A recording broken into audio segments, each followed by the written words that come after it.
ನಾವೆಲ್ಲ ಭಾರತೀಯರೆಂಬ ಭಾವ ಮೂಡಲಿ, ನಮ್ಮಲ್ಲಿ ಭೇದ ಭಾವ ಪ್ರಭು ದೂರ ಮಾಡಲಿ, ನಮ್ಮಲ್ಲಿ ಭೇದ ಭಾವ ಪ್ರಭು ದೂರ ಮಾಡಲಿ. ಒಂದು ತೋಟದಲ್ಲಿ ಹಲವು ಬಣ್ಣ ಬಣ್ಣದ ಹೂಗಳು, ಅದರಂತೆ ನಮ್ಮ ದೇಶದಲ್ಲಿ ಹಲವು ಮತಗಳು.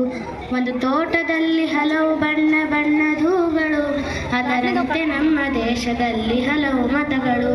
ಆ ಹೂಗಳಂತೆ ಮತಗಳು ಮಕರಂದ ಬೀರಲಿ, ಆ ಹೂಗಳಂತೆ ಮತಗಳು ಸದ್ಭಾವ ಬೀರಲಿ.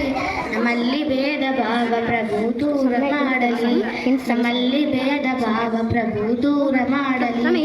ನಾವೆಲ್ಲ ಭಾರತೀಯರೆಂಬ ಭಾವ ಮೂಡಲಿ, ನಾವೆಲ್ಲ ಭಾರತೀಯರೆಂಬ ಭಾವ ಮೂಡಲಿ. ನಮ್ಮಲ್ಲಿ ಭೇದ ಭಾವ ಪ್ರಭು ದೂರ ಮಾಡಲಿ, ನಮ್ಮಲ್ಲಿ ಭೇದ ಭಾವ ಪ್ರಭು ದೂರ ಮಾಡಲಿ. ಮಣ್ಣಿನಿಂದ ಆದ ಮಡಿಕೆ ಮಣ್ಣಿಗನ್ಯವೇ, ಚಿನ್ನದಿಂದ ಆದ ಒಡವೆ ಚಿನ್ನ ಕನ್ಯವೇ. ಮಣ್ಣಿನಿಂದ ಆದ ಮಡಿಕೆ ಮಣ್ಣಿಗನ್ಯವೇ, ಚಿನ್ನದಿಂದ ಆದ ಒಡವೆ ಚಿನ್ನ ಕನ್ಯವೇ. ನಿನ್ನಿಂದ ಆದ ಜೀವರು ನಿನ್ನಂತೆ. ಸ್ವಾತಂತ್ರ್ಯ ಹೋರಾಟಗಾರರ ತ್ಯಾಗ ಬಲಿದಾನವೆಂದು ಎಲ್ಲರಿಗೂ 80ನೇ ಸ್ವಾತಂತ್ರ್ಯೋತ್ಸವದ ಹಾರ್ದಿಕ ಶುಭಾಶಯಗಳು. ಇವತ್ತಿನ ಸ್ವಾಗತ ಭಾಷಣ ಮಾಡುವಂತಹ ಸೌಭಾಗ್ಯ ನನ್ನದಾಗಿದೆ. ಮೊದಲಿಗೆ ತಮಗೆ ಗೊತ್ತಿರುವಂತೆ ಇಂದು ಸಂತೋಷವಾದಂತಹ ಸಂಭ್ರಮವಾದ ದಿನವಾಗಿದೆ. ಸಂತೋಷ ಇರಬೇಕಂದ್ರೆ ನಾವು ನೀವಲ್ಲಿ ಏನು ಮಾಡಬೇಕು, ಯಾವಾಗಲೂ ಖುಷಿಯಿಂದ ಇರಬೇಕು. ಇನ್ನೊಬ್ಬರ ಜೊತೆ ಜಗಳ ಮಾಡಬಾರ್ದು, ಕೋಪ ಮಾಡ್ಕೋಬಾರ್ದು. ಇರ್ತೀರಲ್ಲ? Yes miss. ಓಕೆ, ಇದ್ರ ಬಗ್ಗೆ ಒಂದು ಚಿಕ್ಕ ಕಥೆ ಹೇಳ್ತೀನಿ. ಕೋಪ, ಅಹಂಕಾರ, ದ್ವೇಷ ನಮ್ಮಲ್ಲಿ ಇತ್ತು ಅಂದ್ರೆ ಏನಾಗುತ್ತೆ ಅಂದ್ರೆ ನಮ್ಮನ್ನೇ ನಾವು ನಾಶ ಮಾಡ್ಕೊಂಡ್ಬಿಡ್ತೀವಿ. ಒಂದು ಚಿಕ್ಕ ಕಥೆ ಹೇಳಿ ಬೇಗ ಮುಗಿಸ್ಬಿಡ್ತೀನಿ. ಒಂದು ಕರಡಿ ಮುಖಕ್ಕೆ ಒಂದು ಮೂಗಿಗೆ ಜೇನು ನೊಣ ಕಡಿತಂತೆ, ಜೇನು ನೊಣ ಕಸ್ತಂತೆ. ಆವಾಗ ಆ ಕರಡಿಗೆ ತುಂಬಾ ಬಂದು ಕೋಪ ಬಂದು ತನ್ನ ಅಹಂಕಾರದಿಂದ ಆ ಜೇನು ನೊಣದ ಗೂಡನೆ ಒಡೆದಾಗ್ತಂತೆ. ಆವಾಗ ಅಲ್ಲಿರುವಂತಹ ಜೇನುನೊಣ, ಎಲ್ಲ ಜೇನುನೊಣ, ಸಾವಿರ ಜೇನುನೊಣಗಳು ಅದಕ್ಕೆ ಮೈ ತುಂಬ ಮುತ್ತಿ ಕಚ್ಚಿಬಿಡುವಂತೆ. ಆವಾಗ ಮತ್ತಷ್ಟು ಅದಕ್ಕೆ ಕೋಪ ಹೆಚ್ಚಾಯಿತು, ಅಹಂಕಾರ ಹೆಚ್ಚಾಯಿತು. ನಾನೆಷ್ಟು ದೊಡ್ಡ ಪ್ರಾಣಿ ಇದ್ದೀನಿ, ನನ್ನನ್ನು ಈ ಚಿಕ್ಕ ಜೇನುನೊಣ ಕಚ್ತಾವಲ್ಲ ಅಂತ ಹೇಳಿ ಅದು ಕೂಗಾಡಕ್ಕೆ ರೇಗಾಡಕ್ಕೆ ನೋವಿನಿಂದ ಬಳಲದೆ ಚೀರಾಡುತ್ತಾ ಕೂಗಾಡುತ್ತಾ ಕೊನೆಗೆ ಓಡ್ತಾ ಓಡ್ತಾ ದೊಡ್ಡ ಕಣಿವೆಯಿಂದ ಬಿದ್ದುಬಿಡುತ್ತೆ. ಆವಾಗ ಆ ಕರಡಿ ಸತ್ತು ಹೋಗುತ್ತೆ. ಈಗ ಆ ಕರಡಿನ ಕೊಂದೋರು ಯಾರು? ಅದು ಆಯ್ತು ಜೇನುನೊಣನ ಅಥವಾ ಅದರ ಅಹಂಕಾರ? ಇಲ್ಲಿ ನಾವು ತಿಳಿಬೇಕು, ಅದರ ಅಹಂಕಾರ ಮತ್ತು ಕೋಪ ಇಲ್ಲಿ ಅರ್ಥವಾಗುತ್ತೆ. ಸೊ ಹಾಗಾಗಿ ನಮ್ಮಲ್ಲಿ ಯಾವುದೇ ತರಹದ ಕೋಪ, ಅಸೂಯೆ, ಅಹಂಕಾರ ಇರದೆ ನಾವೆಲ್ಲರೂ ಸಂತೋಷವಾಗಿರುವಂತಹ ಈ ದಿನದಲ್ಲಿ ಮತ್ತೊಮ್ಮೆ ತಮ್ಮೆಲ್ಲರಿಗೂ 80ನೇ ಸ್ವಾತಂತ್ರ್ಯ ದಿನೋತ್ಸವದ ಹಾರ್ದಿಕ ಶುಭಾಶಯ ತಿಳಿಸುತ್ತಾ ಈಗ ಸ್ವಾಗತ ಭಾಷಣ. ಗಳಿಗೆ ಪಾಲೆರೆದು ಪೋಷಿಸಾಯಿತು, ಸತ್ತ ಕಲ್ಗಳ ಮುಂದೆ ಅತ್ತು ಕರೆದುದು ಸಾಕು, ಜೀವದಾತೆಯನೆಂದು ಕೂಗಬೇಕು. ಇಂದು ನಾವು 80ನೇ ಸ್ವಾತಂತ್ರ್ಯ ದಿನಾಚರಣೆಯನ್ನು ಆಚರಿಸುತ್ತಿದ್ದು ಪ್ರತಿಯೊಬ್ಬರಿಗೂ ಕೂಡ ಪ್ರತಿಯೊಬ್ಬ ಭಾರತೀಯರು ಕೂಡ ಹೆಮ್ಮೆ ಪಡುವಂತಹ ದಿನ. ಈ ಶುಭ ಸಮಾರಂಭಕ್ಕೆ ಆಗಮಿಸಿರುವಂಥ ಎಲ್ಲರನ್ನು ಆತ್ಮೀಯವಾಗಿ ಸ್ವಾಗತಿಸುತ್ತೇನೆ. ಹಾಗೂ ದೇಶದ ಸ್ವಾತಂತ್ರ್ಯ ಪತಾಕೆಯನ್ನು ಮುಗಿಲೆತ್ತರಕ್ಕೆ ಹಾರಿಸಿರುವಂಥ ನಮ್ಮ ಅತಿಥಿಗಳಿಗೂ ತುಂಬೊಲವಿನ ಧನ್ಯವಾದಗಳು. ಕಾಯುವ 80ನೇ ಗಣರಾಜ್ಯೋತ್ಸವದ ಶುಭಾಶಯಗಳನ್ನು ಕೋರ್ತಾ ಇಲ್ಲಿ ಒಂದೆರಡು ಮಾತುಗಳನ್ನು ಅವಕಾಶ ಮಾಡಿಸೋದಕ್ಕೆ ಬರುವುದಕ್ಕೆ ನನ್ನ ಧನ್ಯವಾದಗಳು. ಈಗ ಎಲ್ಲರಿಗೂ ಗೊತ್ತಿರೋ ಹಾಗೆ, ಹಲೋ ಕೇಳ್ತಾ ಇದ್ದೀರಾ ಮಕ್ಕಳು ಮತ್ತು ಪುಟಾಣಿ ಮಕ್ಕಳು ಕೇಳ್ತಾ ಇದ್ದೀರಾ? ಒಂದೇ ಬರೋ ಭಾರತ್ ಮಾತಾ ಕೀ. ಮಹಾತ್ಮ ಗಾಂಧೀಜಿಯವರ ಬಾಲ್ಯ ಜೀವನದ ಬಗ್ಗೆ ನೀವೆಲ್ಲ ತಿಳ್ಕೊಂಡಿರ್ತೀರಿ, ಲಾಲ್ ಬಹದ್ದೂರ್ ಶಾಸ್ತ್ರಿ ಅವರ ಬಗ್ಗೆ ಜೀವನದ ಬಗ್ಗೆ ತಿಳ್ಕೊಂಡಿರ್ತೀರಿ. ಆದರೆ ನಾನು ಲೋಕಮಾನ್ಯ ಬಾಲ ಗಂಗಾಧರ್ ತಿಲಕ್ ಅವ್ರ ಬಗ್ಗೆ ಒಂದೆರಡು ಮಾತು ಮಾತಾಡಕ್ಕೆ ಇಷ್ಟಪಡ್ತೀನಿ. ಒಂದು ದಿವಸ ಬಾಲ ಗಂಗಾಧರ್ ತಿಲಕ್ ಅವರು ದಿನಾಲೂ ಶಾಲೆಗೆ ಹೋಗ್ತಿದ್ರು, ಪ್ರಾಥಮಿಕ ಶಾಲೆ ಶಿಕ್ಷಣಕ್ಕೆ. ಶಾಲೆಯೊಳಗೆ ಒಂದು ಹುಡುಗ ಏನ್ ಮಾಡಿಬಿಡ್ತಾನಂದ್ರೆ ತಿಂದಂತ ಸಿಂಗ ಚಟ್ಟವನ್ನ ಬಾಲ ಗಂಗಾಧರ್ ತಿಲಕ್ ಅವ್ರ ಮುಂದೆ ಇಟ್ಬಿಡ್ತಾನೆ. ಆಗ ಅಲ್ಲಿ ಆಕಸ್ಮಿಕ ಬಂದಂತ ಮುಖ್ಯೋಪಾಧ್ಯಾಯರನ್ನು ನೋಡ್ತಾರೆ. ನಮ್ಮ ಏನಿದೆ ಅಂತಂದು ನೋಡಿ ಬಾಲ ಗಂಗಾಧರ್ ತಿಲಕ್ ಅವ್ರಿಗೆ ಜಗ್ಗಿ ಹೊಡೆದ್ಬಿಡ್ತಾರೆ. ಅವ್ರು ಸರ್ ಬಡ್ದು ಮಣಿಗೆ ಕಳಿಸ್ಬಿಡ್ತಾರೆ.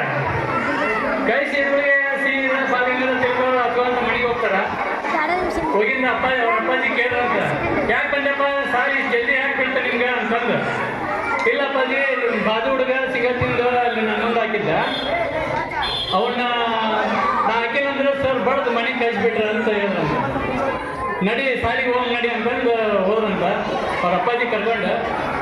ಆಗ ಹೆಡ್ಮಾಸ್ಟ್ರು, ಸರ್ ನೀವೇ ಬರಕ್ಕೆ ಹೋದ್ರಿ, ನಿಮ್ಮ ಮಗನು ಒಂದೇ ಕಳಿಸಿದ್ರೆ ಸಾಕಾಗಿರ್ತಿತ್ತು ಅಂದ್ರಂತೆ ಹೆಡ್ಮಾಸ್ಟ್ರು.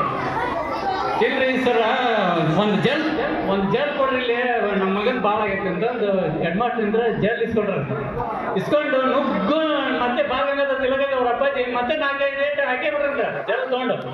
ಹಾಕಿದ ತಕ್ಷಣ ಹೆಡ್ಮಾಸ್ಟ್ರು, ಸರ್ ಎಲ್ಲ ಇದು ಮಾಡ್ತೀರಿ, ನೀವ್ಯಾಂಗ ಹೋಗ್ತೀರಿ? ಇಲ್ಲ, ನಾ ಕಲ್ತಂತ ಶಾಲೆ ಒಳಗ ಈ ನನ್ನ ಮಗ ಏನದ ನೋಡು, ಸಿಂಗಲ್ ಚೀಟಿ ಬಿದ್ರು ಅದನ್ನ ಹೊರಗೆ ಹಾಕ್ಲಾರ್ದಂಗೆ ಅಲ್ಲೇ ಮುಂದಿಟ್ಟು ಹೋಗ್ಕೊಂಡ ಹೊರಗೆ ಹಾಕಿಲ್ಲ ಅಂತಂದು ಅದನ್ನ ಪಡೆಯಕತ್ತೀನಿ ಸರ್ ಅಂತಂದ. ಅವಾಗ ಇದರಿಂದ ಅರ್ಥ ಆಗುತ್ತೆ ಅಪ್ಪಾಜಿ ಬಾಲ್ಗಂಗಾಧರ ತಿಲಕ್ ಅಪ್ಪಾಜಿಯವರು ಶಾಲೆನಾಗ ಎಷ್ಟು ಗೌರವ ಇಟ್ಕೊಂಡಿದ್ದಾರೆ ಅಂದ್ರೆ, ಕಸ ಬಿದ್ರೂ ಎತ್ತಿ ಹಾಕ್ಲಿಲ್ಲ ಅಂತ ನನ್ನ ಒಪ್ಪಂದ ಹೊಡೆದ್ರು ಅಂತ ನನ್ನ ಮಗ ಏನು ಇದು ಮಾಡಿಲ್ಲ ಅನ್ನೋದಕ್ಕೆ ಹೊಡೆದಿನ ಅಂತ ಹೇಳೋದಕ್ಕೆ ಇಷ್ಟು ಮಾತು ನನ್ನ ಇಲ್ಲಿಗೆ ಒಂದು 2 ಮಾತು ಮುಗಿಸ್ತೇನೆ. 2 ನಿಮಿಷ ಆನಂತರ ವಿಶೇಷ ಭೋಜನಕ್ಕೆ ತಾವೆಲ್ಲ ರೆಡಿ ಇರ್ರಿ. ವಿಶೇಷ ಭೋಜನ ಐತಲ್ಲ, ಏನೈತೆ ಹೇಳ್ರಿ? ಯಾರು ಡ್ರೆಸ್ ಹಾಕೊಂಬಂದ್ರಿ ಅವ್ರೆಲ್ಲರಿಗೂ ಶೇಬಣ್ಣ ಐತಿ. ಮಾತಾಡಿದವ್ರಿಗಿಲ್ಲ, ಸುಮ್ಮನೆ ಇರಬೇಕು. 2 ನಿಮಿಷ ರವಿ ಕೊಡು.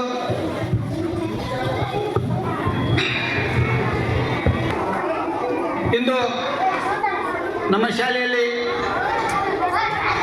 80ನೇ ಸ್ವಾತಂತ್ರ್ಯೋತ್ಸವದ ನಿಮಿತ್ತ ಶಾಲಾ ಧ್ವಜಾರೋಹಣವನ್ನು ನೆರವೇರಿಸಿದಂಥ ನಮ್ಮ ಶಾಲೆಯ STMC ಅಧ್ಯಕ್ಷರು ಆತ್ಮೀಯರಾದಂಥ ಶ್ರೀಯುತ ಕೆ ಮಣಿಯವರೇ, ವೇದಿಕೆ ಮೇಲೆ ಉಪಸ್ಥಿತರಿರುವಂಥ ಗೌರವಾನ್ವಿತ ಎಲ್ಲ STMCಯ ಸದಸ್ಯರೇ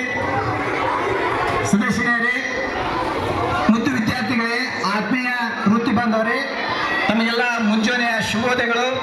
ಜೊತೆಗೆ 80ನೇ ಸ್ವಾತಂತ್ರ್ಯೋತ್ಸವದ ಶುಭ.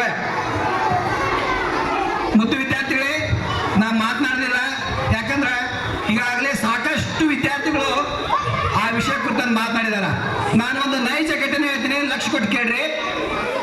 Don't talk there. ತಮಿಳ್ನಾಡು ನೋಡ್ರಿಲ್ಲ, ತಮಿಳ್ನಾಡು ರಾಜ್ಯ ಹೆಸರು ಕೇಳಿರಿ. ಎಷ್ಟು ಜನ ಕೇಳಿರಿ ತಮಿಳ್ನಾಡು? S, very good. ಒಂದು ಸ್ವಲ್ಪ 5 ನಿಮಿಷ ಲಕ್ಷ ಕೊಟ್ಟು ಕೇಳ್ರಿ.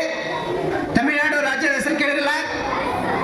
ಒಮ್ಮೆ ಡೋಂಟ್ ರಿತೇಶ್, ಲಕ್ಷ ಕೊಟ್ಟು ಕೇಳು. ಮಾತಾಡಬಾರ್ದು 2 ನಿಮಿಷ. ಅವಳ ಹೆಸರು ಅಂಬಿಕಾ.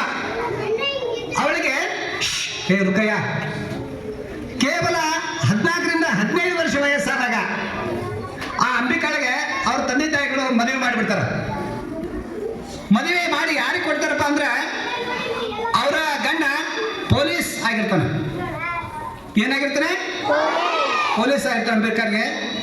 ಆಸ್ ಯೂಶುವಲ್ ಮದುವೆ ಆದ ನಂತರ 3-4 ವರ್ಷ ಆದ ನಂತರ ಮತ್ತೆ ಮಕ್ಕಳಾಗ್ತಾವು, 2 ಮಕ್ಕಳಾಗ್ತಾವು. ಒಂದಿನ ಹಿಂಗೆ ಆಗಸ್ಟ್ 15 ನಡೆದಿರ್ತೈತೆ. ಅವ್ರ ಯಜಮಾನ್ರ ಅವಸರವಾಗಿ ಆಗಸ್ಟ್ 15 ಪೆರೇಡ್ ಹೋಗ್ಬೇಕು, ನಾನು ಜಲ್ದಿ ಹೋಗ್ಬೇಕಾಗೈತಿ ಅಂತೇಳಿ ರೆಡಿ ಆಗ್ತಾರ. ರೆಡಿ ಹಾಕಿ ಇನ್ನೇನು ಹೋಗ್ಬೇಕಂತಾರ, ಹೋಗ್ತಾರ. ಅವ್ರಿಗೆ ಹಿಂದಿನ ದಿವಸ ಏನೋ ಒಂದು ಸಸ್ತ ಅವ್ರದ ಯಜಮಾನ್ರಿಗೆ ಏನಿಲ್ಲ, ಈ ಪೆರೇಡ್ಗೆ ನಾನು ನನ್ನ ಮಕ್ಕಳನ್ನ ಅಥವಾ ನನ್ನ ಹೆಂಡತಿಯನ್ನು ಕರ್ಕೊಂಡು ಹೋಗೋಣ ಅಂತೇಳಿ ವಿಚಾರ ಮಾಡ್ತಾರ. ಅದ್ರ ಜೊತೆಗೆ ಅಂಬಿಕಾಳಿಗೆ ಅನ್ಸುತ್ತಾ, ನಾಳೆ ನಡೆಯುವಂತ ನಮ್ಮ ಯಜಮಾನ್ರ ಪೆರೇಡ್ನೊಳಗ ನಾನು ಹೋಗಿ ನೋಡೋಣ ಅನ್ನೋ ಆಸೆಯನ್ನ ತಮ್ಮ ಯಜಮಾನ ಮುಂದೆ ವ್ಯಕ್ತಪಡಿಸ್ತಾಳೆ ಅಂಬಿಕಾ. ಅವಾಗ ಯಜಮಾನ್ರ ಆಯ್ತು, ನಾಳೆ ಆ ಮಕ್ಕಳನ್ನ ಕರ್ಕೊಂಬ ನಮ್ಮ ಪೆರೇಡ್ ನೋಡೋಣ ಅಂತೇಳಿ ಭಾಳ ಖುಷಿಯಾಗಿ ಮುಂಜಾನೆ ಹೊತ್ತುಗಳೇ ಪೆರೇಡ್ ನೋಡಕ್ ಹೋಗ್ತಾರ. ವರ್ಷ ನೀ ಲಕ್ಷ ಕೊಟ್ಟು ಕೇಳಬೇಕು, ಭಾಳ ಇಂಪಾರ್ಟೆಂಟ್ ನಿಮ್ಮಂಥ ವಿದ್ಯಾರ್ಥಿಗಳಿಗೆ. ಭಾಳ ಖುಷಿಯಾಗಿ ಆ ಪೆರೇಡ್ ನೋಡಕ್ ಹೋಗ್ತಾಳೆ ಅಂಬಿಕಾ. ನೋಡಿದಾಗ ಮೇಲೆ ಅವ್ರ ಯಜಮಾನ ಆ ಪೆರೇಡ್ಗೆ ಹಿಂಗೆ ಹೋಗ್ತಿರ್ತಾರ. ವೇದಿಕೆ ಮೇಲೆ ಗಂಡರಿರ್ತಾರ. ಅವ್ರ ಯಜಮಾನರು ಬಂದಂತ ಎಲ್ಲ ಅತಿಥಿಗಳಿಗೆ ಶೆಲೆಕ್ಟ್ ಹೊಡಿತಿರ್ತಾರ. ಅಂಬಿಕಾಗೆ ಅನ್ಸುತ್ತ, ಏನು ನಮ್ಮ ಯಜಮಾನ್ರು ಎಲ್ಲರೂ, ನಮ್ಮ ಯಜಮಾನ್ರು ಎಲ್ಲಾರ್ದ ಇಲ್ಲಿರುವಂಥ ಎಲ್ಲರೂ ಬಂದವರು ಅಲ್ಲಿರುವಂಥ ಆಫೀಸರಿಗೆ ಎಲ್ಲ ಶೆಲೆಕ್ಟ್ ಹೊಡಿತಾರಲ್ಲ, ನಮ್ಮ ಯಜಮಾನ್ರು ಹಾಕೊಂಡಿದ್ದನು ಕಾಕಿ ಬಟ್ಟೆ, ಅವ್ರ ವೇದಿಕೆ ಮೇಲೆ ಇದ್ದಂಥವ್ರು ಹಾಕೊಂಡಿದ್ದು ಕಾಕಿ ಬಟ್ಟೆ, ಆದರೂ ಎಲ್ಲರೂ ಕೂಡ ಅವ್ರಿಗೆ ಬಂದು ಶೆಲೆಕ್ಟ್ ಹೊಡಿತಾರಲ್ಲ ಅಂತೇಳಿ ಅಂಬಿಕಾಗ ಅದೊಂದು ಪ್ರಶ್ನೆ ಹುಟ್ಟುತ್ತಾ. ಆಯಿತು, ಅವ್ರ ಪೆರೇಡ್ ಮುಗಿತೈತಿ. ಎಲ್ಲ ಮುಗಿದ ನಂತರ ಲಕ್ಷ ಕೊಟ್ಟು ಕೇಳ್ರಿ. ಪೆರೇಡ್ ಮುಗಿದ ನಂತರ ಅಂಬಿಕಾ ಮನೆಗೆ ಬರ್ತಾಳ. ಬಂದ ತಕ್ಷಣ ದಾನೇಶ್ವರಿ ಅಂಬಿಕಾ ಒಂದೇ ಪ್ರಶ್ನೆ ಕೇಳ್ತಾಳ, ಅಲ್ರಿ ನೀವು ಹಾಕ್ಕೊಂಡಿದ್ದು ಕಾಕಿ ಬಟ್ಟಿ, ವೇದಿಕೆ ಮೇಲೆ ಹಾಕ್ಕೊಂಡಿದ್ದವರು ಕಾಕಿ ಬಟ್ಟಿ, ಎಲ್ಲರೂ ಬಂದು ಅವ್ರಿಗೆ ಎಷ್ಟು ಸೆಲೆಕ್ಟ್ ಹೊಡೆದ್ರಲ್ಲ, ನಿಮ್ಮನ್ನ ಹಿಡ್ಕೊಂಡು ಎಲ್ಲರೂ ಅವ್ರಿಗೆ ಎಷ್ಟು ಸೆಲೆಕ್ಟ್ ಹೊಡೆದ್ರಲ್ಲ ಅಂತ. ಅವಾಗ ಅಂಬಿಕಾ ಯಜಮಾನ್ರು ಪೊಲೀಸ್ ಹೇಳ್ತಾರ, ಅವರು ನಮ್ಮ ಜಿಲ್ಲಾ ಎಸ್ ಪಿಗಳು, ದೊಡ್ಡ ಆಫೀಸರ್ ಅವರು, ಜಿಲ್ಲಾದಲ್ಲಿರುವಂಥ ಎಲ್ಲ ಪೊಲೀಸರಿಗೂ ಏನವರು ಎಟ್ಟು, ಅದಕ್ಕಾಗಿ ಅವ್ರಿಗೆ ಎಲ್ಲರೂ ಸೆಲೆಕ್ಟ್ ಹೊಡೆದ್ರು. ಅವಾಗ ಅಂಬಿಕಾಗೆ ನೋಡ್ರಿ, ಒಂದು ಸಣ್ಣ ಪ್ರಯತ್ನ ಮಾಡಬೇಕು, ಜೀವನದಲ್ಲಿ ಯಶಸ್ಸು ಸಿಗೋ ತನಕ. ಅಂಬಿಕಾ ನಮ್ಗೆ ನೈಜ ಉದಾಹರಣೆ. ಅಂಬಿಕಾ ಅಲ್ರಿ, ಹಾಗಾದ್ರೆ ನಾಳಿಂದ ನಾನು ಏನ್ ಮಾಡ್ತೀನಿ, ಓದ್ತೀನಿ ರೀ, ನಾನು ಆ ಎಸ್ ಪಿ ಗತೆ ಆಗ್ತೀನಿ, ಅವ್ರ ಜೊತೆ ದೊಡ್ಡ ಸಾಹೇಬ್ರ ಆಗ್ತೀನಿ ಅಂತೇಳಿ. 2 ಮಕ್ಕಳು ಕಟ್ಕೊಂಡು ಚಂದಾಗಿ ಸಂಸಾರ ಮಾಡಮ್ಮ, ಯಾಕೆ ಬೇಕು ಓದಕ್ಕೆ ಆಗಂಗಿಲ್ಲ ಈಗ ಅಂತಾಳ. ಅಂಬಿಕಾ ಬಿಡೋದಿಲ್ಲ, ಅಂಬಿಕಾ ಬಿಡಂಗಿಲ್ಲ. ಕೇವಲ 6ನೇ 7ನೇ ಕಲ್ತಿರ್ತಾಳ, ನಿಮ್ ಗತೆ 6ನೇ 7ನೇ ಕಲ್ತಿರ್ತಾಳ. ಅಂಬಿಕಾ ಬಿಡೋದಿಲ್ಲ, ಮತ್ತೆ ಪತಿದೇವರನ್ನ ಒತ್ತಾಯ ಮಾಡ್ತಾಳ. ಅಲ್ಲ ಈಗಾರ ಏನಾಯ್ತು, ನನಗೊಂದು ಅವಕಾಶ ಕೊಡ್ರಿ, ಖಂಡಿತವಾಗ್ಲೂ ನಾನು ಓದ್ತೀನಿ ಅಂತೇಳಿ ಎಲ್ಲರೂ ಒತ್ತಾಯದ ಮೇರೆಗೆ ಅವ್ರ ಯಜಮಾನರು ಆಯ್ತು ಓದಂತಾರ. 1 ವರ್ಷ ಆದ ನಂತರ SSLCಯನ್ನ ಎಕ್ಸ್ಟರ್ನಲ್ ಆಗಿ ಕಟ್ಟಿ ಪಾಸ್ ಆಗ್ತಾಳ. ತದನಂತರ 2 ವರ್ಷ ಆದ ನಂತರ PUC ಪಾಸ್ ಆಗ್ತಾಳ ಅಂಬಿಕಾ. ಅದ ನಂತರ ಡಿಗ್ರಿ ಪಾಸ್ ಆಗ್ತಾಳ.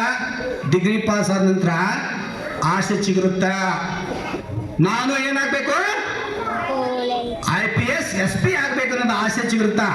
ಯಜಮಾನ್ರಿಗೆ ಹೇಳ್ತಾಳ, ನಾನು ದೊಡ್ಡ ಪೊಲೀಸ್ ಆಫೀಸರ್ ಆಗ್ಬೇಕಂತ ಮಾಡೀನಿ, ನನ್ನ IPS ಟ್ರೈನಿಂಗ್ ಹಾಕ್ರಿ ಅಂತೇಳಿ. ನೋಡ್ರಿ, ಒಪ್ಕೊಂಡಂಗಿಲ್ಲ, ತನ್ನ ಅತ್ತೆ ಮಗಳು ಒಪ್ಕೊಂಡಂಗಿಲ್ಲ. ಇಷ್ಟು ಕಲ್ತಿದ್ದ ಸಾಕಷ್ಟಾಗೈತೆ, ಬೇಡ ನೀವು ಮನೆಗಿರೋ ಏನೂ ಆಗಂಗಿಲ್ಲ ಅಂತೇಳಿ ಬಿಡಿಸ್ತಾಳ. ಅಂಬಿಕಾ ರಿಕ್ವೆಸ್ಟ್ ಮಾಡ್ಕೊತಾಳ ಅತ್ತೆ ಮಗಳಿಗೆ, ಯಜಮಾನ್ರಿಗೆ ರಿಕ್ವೆಸ್ಟ್ ಮಾಡ್ಕೊತಾಳ. ಕೊನೆಗೆ ನೋಡ್ರಿ, ಅಂಬಿಕಾಗಳಿಗೆ IPS ಮಾಡಲು ಅವಕಾಶ ಮಾಡಿಕೊಡ್ತಾರೆ ಮನೆಯವರು. ಅಂಬಿಕಾ IPS ಮಾಡಕ ಮದ್ರಾಸ್ ಹೋಗ್ತಾರೆ ತಮಿಳಿನಿಂದ, ಈಗಿನ ಚೆನ್ನೈಗೆ. ಹೋದ ನಂತರ ಅಂಬಿಕಾ IPS ಸ್ಟಾರ್ಟ್ ಮಾಡ್ತಾಳ. ಸ್ವಲ್ಪ ಲಕ್ಷ ಕೊಟ್ಟು ಕೇಳ್ರಿ, IPS 1ನೇ ವರ್ಷ ಎಕ್ಸಾಮ್ ಬರೀತಾಳ, ಫೇಲ್ ಆಗ್ತಾಳ. 1ನೇ ವರ್ಷ ಏನಾಗ್ತಾಳ, ಫೇಲ್ ಆಗ್ತಾಳ. IPS ಮನ್ಯಾಗ ಬೈತಾರ, ನಾ ಹೇಳಿಲ್ಲ ನಿನ್ಗೆ, ನಿನ್ನ ಕಡೆಯಿಂದ ಆಗೋದಿಲ್ಲ ಬಿಡೋದಿಲ್ಲ, ಯಾಕೆ ಮಾಡಕ್ಕೆ ಹೋಗಿ ಅಂತೇಳಿ. ಮತ್ತೆ ಇಲ್ರಿ, ಇನ್ನೊಂದು ಅಟೆಂಪ್ಟ್ ಕೊಡ್ರಿ, ನೆಕ್ಸ್ಟ್ ಅಟೆಂಪ್ಟ್ ಡೆಫಿನೆಟ್ ಆಗಿ ನಾನು ಏನಾಗ್ತೀನಿ, ಪಾಸ್ ಆಗ್ತೀನಿ ರೀ ಅಂತ. ಮತ್ತೆ ಆಯ್ತು, ಇದೊಂದು ವರ್ಷ ಕಟ್ ಅಂತೇಳಿ ಮತ್ತೆ ಮತ್ತೊಂದು ವರ್ಷ IPS ಕುಂಡಿಸ್ತಾಳ. ಮತ್ತೆ 2ನೇ ವರ್ಷ ಅಂಬಿಕೆ ಏನಾಗ್ತಾಳ, ಫೇಲ್ ಆಗ್ತಾಳ. ಅವಾಗ ಎಲ್ಲರೂ ಅತ್ತಿ ಮಗಳು ಸಿಟ್ಟು ಬಂದ್ಬಿಡ್ತಾ, ಏನ ಬರೀ ನಿಮ್ಗೆ ಮಾಡೋಣ, ನಿನ್ಸ್ ಕೆಲಸ ಜೋಡಿ ನಾನು. ಈ ರೀತಿಯಾದ ಭಾವನೆಗಳ ಮಾತುಗಳು ಚಲೋ ಆಗ್ತಾವೆ. ಅಂಬಿಕಾಳಿಗೆ ಒಂದು ಸ್ವಲ್ಪ ಮುಜುಗರ ಆಗುತ್ತೆ, ಏನಪ್ಪ ಯಾಕೆ ಪಾಸ್ ಆಗಲಿಲ್ಲ ಅಂತೇಳಿ. ಆಯ್ತು ಅಂತೇಳಿ ಯಜಮಾನ್ರಿಗೆ ಹೇಳ್ಕೊಂಡು ಮತ್ತೆ ಒಪ್ಪಿಸ್ತಾಳ. 3ನೇ ಅಟೆಂಪ್ಟ್ ಕುಂತಾಳ, 3ನೇ ಬಾರಿ ಕುಂತಾಳ ಅಂಬಿಕಾ. ನೋಡ್ರಿ, ಲಕ್ಷ ಕೊಡ್ರಿ, 3ನೇ ಬಾರಿ ಏನಾಗ್ತಾಳ, ಫೇಲ್ ಆಗ್ತಾಳ ಅಂಬಿಕಾ. ಅವಕಾಶ ಸಿಗೋದಿಲ್ಲ ಇನ್ನೊಂದು ಗೊತ್ತಾಗಿ, ಇನ್ನೊಮ್ಮೆ ಲಾಸ್ಟ್ ಚಾನ್ಸ್ ರೀ, ಎನಿ ಕಂಡೀಷನ್ ಹೆಸರು ಆಗಲ್ಲ ಅಂದ್ರೆ ನೀವು ಹೇಳ್ದಂಗೆ ಮನೆ ಒಳಗಡೆ ಕೆಲಸ ಮಾಡ್ತಾ ಇರ್ತೀನಿ, ಇನ್ನೊಮ್ಮೆ ಅವಕಾಶ ಕೊಡ್ರಿ ಅಂತ ಹೇಳ್ತಾರೆ. ಇನ್ನೊಮ್ಮೆ ಅವಕಾಶ ಕೊಡ್ತಾರ. ಕೊಟ್ಟಂತ ಬಹಳ ಕಷ್ಟಪಟ್ಟು, ಯಾಕಂದ್ರೆ ಕೊನೆಯ ಅವಕಾಶ ಅನ್ನೋದು ಗೊತ್ತಾಗ್ತಾ ಪ್ರಯತ್ನ ಮಾಡಲೇಬೇಕಂತೇಳಿ ಒಂದು ಸಮಯವನ್ನು, ಒಂದು ಸೆಕೆಂಡ್ ಕೂಡ ವೇಸ್ಟ್ ಮಾಡದೆ ಓದಿದಂಥ ಅಂಬಿಕಾ 4ನೇ ಅಟೆಂಪ್ಟ್ನಲ್ಲಿ IPS ಪಾಸ್ ಆಗಿಬಿಡ್ತಾಳ. ಏನಾಗ್ಬಿಡ್ತಾರ, IPS ಪಾಸ್ ಆಗಿ ಇವತ್ತಿನ ದಿವಸ ಚೆನ್ನೈಯಲ್ಲಿ ಒಬ್ಬ ಸೀನಿಯರ್ IPS ಆಫೀಸರ್ ಆಗಿ ಕೆಲಸ ಮಾಡ್ತಾ ಇದ್ದಾರೆ ಅಂಬಿಕಾ. ಸೊ ಬುದ್ಧಿ ವಿದ್ಯಾರ್ಥಿಗಳೇ, ಅದರಂತೆ ನೀವು ಸಣ್ಣದೊಂದು ಪ್ರಯತ್ನ ಮಾಡ್ರಿ. ಇವತ್ತಿನ ಸ್ವಾತಂತ್ರ್ಯ ದಿನಾಚರಣೆ ಒಂದು ಸಂಕಲ್ಪ ತೊಡ್ರಿ. ನಾವು ಖಂಡಿತವಾದ ಈ ಒಂದು ಸಣ್ಣದೊಂದು ಪ್ರಯತ್ನ ಮಾಡೋದ್ರ ಮುಖಾಂತರ ನಾವು ದೊಡ್ಡ ಯಶಸ್ಸನ್ನು ಸಾಧ್ಯ ಆಗುತ್ತೆ ಅಂತ ಹೇಳ್ತಾ ಇಲ್ಲಿ ಮಾತನಾಡಲು ಅವಕಾಶ ಮಾಡಿಕೊಟ್ಟ ಸಂಘಟಕರಿಗೆ ವಂದಿಸಿ ನನ್ನ ಮಾತುಗಳನ್ನು ಮಾಡ್ತೀನಿ. ಜೈ ಹಿಂದ್, ಜೈ ಕರ್ನಾಟಕ. ಶುಭಾಶಯಗಳು. ಈ ಸಮಾರಂಭದ ಮುಖ್ಯ ಅಧ್ಯಕ್ಷರ ಸ್ಥಾನವನ್ನು ವಹಿಸಿದಂಥ ನಮ್ಮ ಶಾಲೆಯ SDMC ಅಧ್ಯಕ್ಷರಾದ ಶ್ರೀಯುತ SK ಅಣಗಿ ಅವರಿಗೆ ಈ ಕಾರ್ಯಕ್ರಮದವರೆಗೆ ವಂದನೆ, ಅಭಿನಂದನೆಗಳು. ಹಾಗೂ ಈ ಕಾರ್ಯಕ್ರಮದಲ್ಲಿ ಭಾಗವಹಿಸಿದಂಥ ಎಲ್ಲ SDMCಯ ಸರ್ವ ಸದಸ್ಯರು ಹಾಗೂ ನಮ್ಮ ಶಾಲೆಯ ಎಲ್ಲ ಗುರುಮಾತೆಯರು, ಗುರುಗಳಿಗೂ ತುಂಬ ಹೃದಯದ ವಂದನೆಗಳನ್ನು ಸಲ್ಲಿಸುತ್ತಾ ಈ ಕಾರ್ಯಕ್ರಮವನ್ನು ಇಲ್ಲಿಗೆ ಮುಗಿಸುತ್ತೇನೆ. ಜೈ